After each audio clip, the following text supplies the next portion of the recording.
একটা fry pan গরম করে তাতে কিছু এলাচ দিয়ে আমি 500 গ্রাম মতো দুধ ঢেলে দেবো এবং এর মধ্যে আমি দিয়ে দেবো 1 বাটি মতো চিনি। এটাকে ফুটিয়ে কমিয়ে প্রায় আমি 400 গ্রাম মতো করে নেব। তাহলে আমি নারকেল চিনি দিয়ে ভালো করে জ্বালিয়ে নিয়েছি। এবার এটা দুধের মধ্যে দিয়ে খুব ভালো করে নাড়াতে থাকবো এবং অল্প অল্প করে কিছু চালের গুঁড়ো দিয়ে আমি এটা ভালো করে নাড়িয়ে চালের গুঁড়োটা আমি এর মধ্যে দিয়েছি। দেখুন ঠিক এরকম দেখতে হয়েছে। খুব শুকনো করে নেব, একদম যেমন খুন্তির গায়ে লেগে লেগে উঠে আসবে ঠিক সেরকম করে নেব।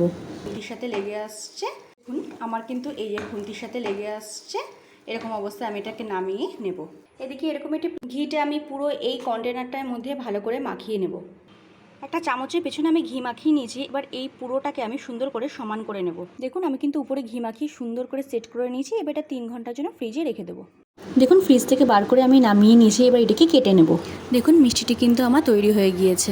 রাখি বন্ধনে ভাইকে মিষ্টিটা বানিয়ে খাওয়াবেন, দেখবেন ভাই বোনের সম্পর্ক আরও বেশি অটুট হবে। ভিডিওটি ভালো লাগলে লাইক, কমেন্ট, শেয়ার, সাবস্ক্রাইব করতে ভুলবেন না। পাশে থাকা বেল আইকনটি অবশ্যই প্রেস করবেন।